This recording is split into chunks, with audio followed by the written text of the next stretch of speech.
할렐루야. 오늘도 예배로 하루를 시작하는 여러분들을 축복합니다. 오늘도 하나님의 은혜와 평강이 여러분의 삶 가운데 충만하시기를 또한 소망합니다. 기도하겠습니다. 아버지 하나님, 참으로 감사드립니다. 우리를 사랑하셔서 우리에게 새 생명을 주시고 오늘도 새 날을 주셨습니다. 하나님, 오늘이라는 이 날 동안 하나님께 충성하는 삶을 살게 하여 주시고 하나님 중심으로 살아갈 수 있도록 우리에게 믿음과 용기를 더하여 주시옵소서. 하나님, 우는 사자와 같이 우리를 삼키려고 달려드는 사탄의 유혹과 또한 미혹을 이겨낼 수 있도록 우리 가운데 인도하여 주셔서 말씀으로 이겨내게 하여 주시고 또한 말씀으로 대적할 수 있도록 주님 우리에게 말씀의 지혜를 더하여 주시옵소서. 아버지 하나님, 또한 하나님께서 우리에게 원하시는 것은 충성입니다. 오늘도 우리가 충성을 다하여 하나님을 섬기게 하여 주시고 오늘도 주신 말씀에 대하여 순종의 역사를 써내려갈 수 있도록 성령님 우리를 인도하여 주옵소서. 오늘도 누구를 만나든지 어디서든지 예수는 나의 주라는 사실을 증거할 수 있도록 인도하여 주시고 우리의 삶을 통해서 하나님 살아계심을 나타내는 그러한 삶을 살아갈 수 있도록 인도하여 주옵소서. 예수 그리스도의 이름으로 기도하옵나이다. 아멘. 다 함께 찬송가 490장 찬양 드립니다.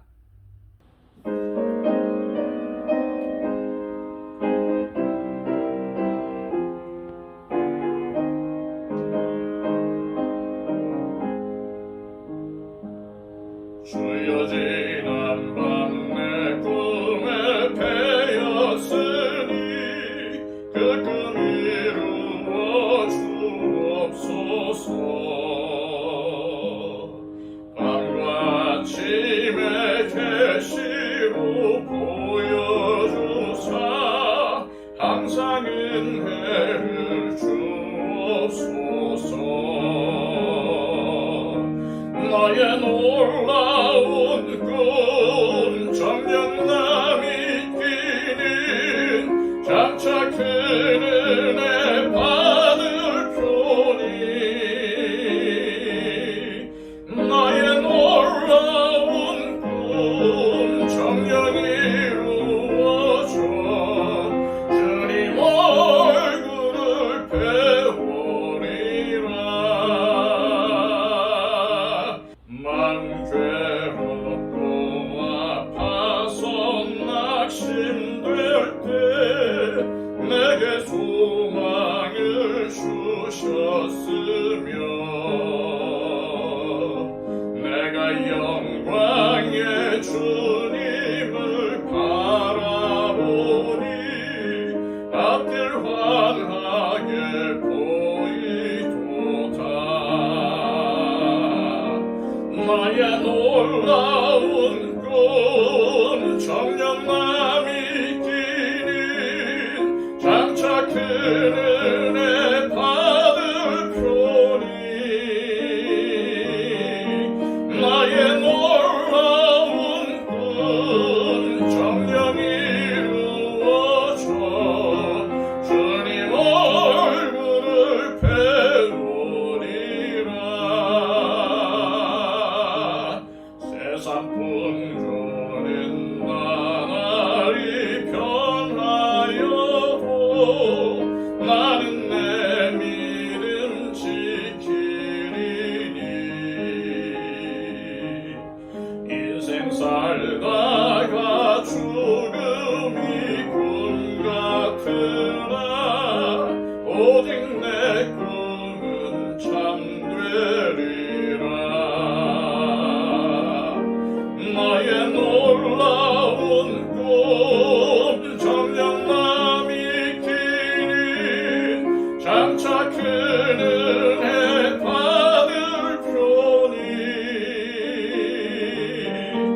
나의 놀라운 꿈 정령 이루어져 주님 얼굴을 배우리라. 이 시간 우리에게 주시는 하나님의 복된 말씀은 구약성경 사사기 3장 12절에서 30절까지의 말씀입니다. 구약성경 364쪽입니다. 이스라엘 자손이 또 여호와의 목전에 악을 행하니라. 이스라엘 자손이 여호와의 목전에 악을 행함으로 여호와께서 모압 왕 에글론을 강성하게 하사 그들을 대적하게 하시매 에글론이 암몬과 아말렉 자손들을 모아 가지고 와서 이스라엘을 쳐서 종려나무 성읍을 점령한지라. 이에 이스라엘 자손이 모압 왕 에글론을 18해 동안 섬기니라. 이스라엘 자손이 여호와께 부르짖으매 여호와께서 그들을 위하여 한 구원자를 세우셨으니 그는 곧 베냐민 사람 게라의 아들 왼손잡이 에웃이라. 이스라엘 자손이 그를 통하여 모압 왕 에글론에게 공물을 바칠 때에 에웃이 길이가 한 규빗 되는 좌우에 날선 칼을 만들어 그의 오른쪽 허벅지 옷 속에 차고 공물을 모압 왕 에글론에게 바쳤는데 에글론은 매우 비둔한 자였더라. 에웃이 공물 바치기를 마친 후에 공물을 메고 온 자들을 보내고 자기는 길갈 근처 돌 뜨는 곳에서부터 돌아와서 이르되 왕이여 내가 은밀한 일을 왕에게 아뢰려 하나이다 하니 왕이 명령하여 조용히 하라 하매 모셔 선 자들이 다 물러간지라. 에웃이 그에게로 들어가니 왕은 서늘한 다락방에 홀로 앉아 있는 중이라. 에웃이 이르되 내가 하나님의 명령을 받들어 왕에게 아뢰 일이 있나이다 하매 왕이 그의 좌석에서 일어나니 에웃이 왼손을 뻗쳐 그의 오른쪽 허벅지 위에서 칼을 빼어 왕의 몸을 찌르매 칼자루도 나를 따라 들어가서 그 끝이 등 뒤까지 나갔고 그가 칼을 그의 몸에서 빼내지 아니하였으므로 기름이 칼날에 엉겼더라. 에웃이 현관에 나와서 다락문들을 뒤에서 닫아 잠그니라. 에웃이 나간 후에 왕의 신하들이 들어와서 다락문들이 잠겼음을 보고 이르되 왕이 분명히 서늘한 방에서 그의 발을 가리우신다 하고 그들이 오래 기다려도 왕이 다락문들을 열지 아니하는지라. 열쇠를 가지고 열어본즉 그들의 군주가 이미 땅에 엎드러져 죽었더라. 그들이 기다리는 동안에 에웃이 피하여 돌 뜨는 곳을 지나 스아라로 도망하니라. 그가 이르러 에브라임 산지에서 나팔을 불매 이스라엘 자손이 산지에서 그를 따라 내려오니 에웃이 앞서가며 그들에게 이르되 나를 따르라. 여호와께서 너희의 원수들인 모압을 너희의 손에 넘겨주셨느니라 하매 무리가 에웃을 따라 내려가 모압 맞은편 요단강 나루를 장악하여 한 사람도 건너지 못하게 하였고 그때에 모압 사람 약 10,000명을 죽였으니 모두 장사요 모두 용사라. 한 사람도 도망하지 못하였더라. 그날의 모압이 이스라엘 수하에 굴복하매 그 땅이 80년 동안 평온하였더라. 아멘. 지난 시간에는 이스라엘 백성이 우상 숭배에 빠져서 메소포타미아 왕 구산 리사다임에게 8년 동안 고통을 받으며 살다가 그 고통을 견디다 못한 백성들이 하나님께 부르짖자 하나님은 온예를 통하여 이스라엘을 구원하셨고 그가 죽기까지 40년 동안 그 땅의 평안을 허락하셨습니다. 하지만 이후 이스라엘은 또다시 우상 숭배에 빠졌죠. 12절 13절 말씀입니다. 이스라엘 자손이 또 여호와의 목전에 악을 행함으로 여호와께서 모압 왕 에글론을 강성하게 하사 그들을 대적하게 하심에 에글론이 암몬과 아말렉 자손들을 모아 가지고 와서 이스라엘을 쳐서 종려나무 성읍을 점령한지라. 12절에는 이스라엘 자손이 또 여호와의 목전에 악을 행했다라는 말씀이 나옵니다. 여기서 또라고 하는 글자는 반복을 뜻하는 말이죠. 여기 또라는 말은 이전에 이미 하나님께 심판을 받았고 그분의 은혜로 다시 구원을 받았으면서도 또다시 우상 숭배에 빠져버린 이스라엘 백성들을 향한 답답하고 안타까운 마음을 표현한 것입니다. 그러자 하나님께서도 또 모압 왕 에글론을 사용하여 이스라엘을 심판하셨고 그 세월은 자그마치 18년 동안 지속이 되었습니다. 하지만 하나님은 또 한 명의 사사를 세워서 이스라엘을 구원하십니다. 그 사사의 이름이 바로 에웃이었습니다. 에웃은 이스라엘 백성들이 또다시 하나님께 살려달라고 부르짖자 그들을 구원할 자로 하나님께서 세운 사람이었습니다. 그런데 이 에웃에게는 특별한 점이 하나 있었습니다. 15절 말씀입니다.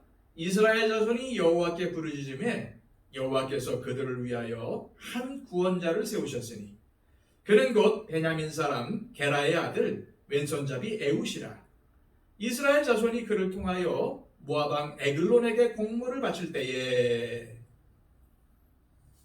여기서 에웃이 왼손잡이였다는 것은 원어의 의미로 볼 때에 오른손을 쓰지 못하는 장애가 있다는 뜻입니다.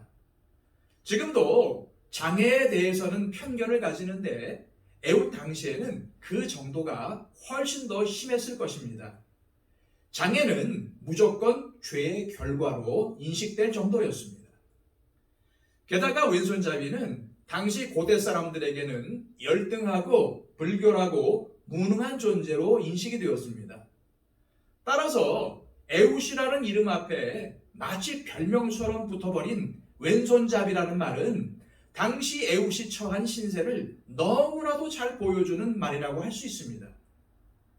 그런데 하나님은 이러한 에웃을 사용하셔서 이스라엘을 구원할 두 번째 사사로 세우신 것입니다. 그런데 15절 말씀을 보면은 이스라엘 백성들은 에웃을 통하여서 모압에 조공을 바쳤습니다.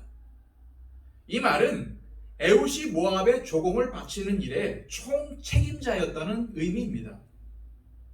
이 일은 모압의 신임을 얻지 못하면 할 수가 없는 일이었죠. 또한 모압 왕 에글론 앞에 나가서 공물을 바쳐야 하기에 모압 왕 역시도 이 에웃을 신뢰하고 있어야 가능한 일이었습니다. 에웃은 이 점을 이용해서 모압 왕 에글론에게 나아간 후 자신이 은밀한 일을 알고 있다는 점을 밝혀서 그에게 호기심을 갖게 한 후에 자기 이외의 모든 사람들을 다 물러가도록 합니다. 이렇게 해서 에웃과 에글론 두 사람만이 남아있게 되죠. 에웃은 이 순간을 놓치지 않고 왼손으로 오른쪽 허벅지에 있던 칼을 빼서 왕을 찔렀습니다. 성경은 에글론이 죽는 장면을 너무나 적나라하게 표현하고 있습니다. 21절, 22절 말씀입니다. 에웃이 왼손을 뻗쳐 그의 오른쪽 허벅지 위에서 칼을 빼어 왕의 몸에 찌르매 칼자루도 나를 따라 들어가서 그 끝이 등 뒤까지 나갔고 그가 칼을 그의 몸에서 빼내지 아니하였으므로 기름이 칼날에 엉겼더라. 성경에서 이렇게 적나라한 표현까지 써가며 이 상황을 전하고 있는 이유는 얼마나 에글론의 평소의 삶이 추하고 더러웠는지를 보여주기 위해서였습니다. 이렇게 에글론이 비참하게 죽자 에웃은 조용히 그것을 빠져나와 에브라임 산지에서 나팔을 불어 이스라엘 군인들을 소집한 후에 모압의 용사 약 10,000명을 죽이게 됩니다. 이 때문에 모압은 이스라엘에게 굴복을 했고 그 땅에 80년 동안 평안이 지속이 되게 되죠. 우리는 오늘 본문을 통해서 무엇을 배울 수가 있습니까? 먼저 에웃을 통해서 자신의 약점을 강점으로 사용한 점을 배울 수 있습니다. 그는 분명 오른손을 잘 사용하지 못하는 장애인이었습니다. 따라서 인간적인 시각으로 볼 때에 그는 사사가 되기에는 부적절한 사람이었습니다.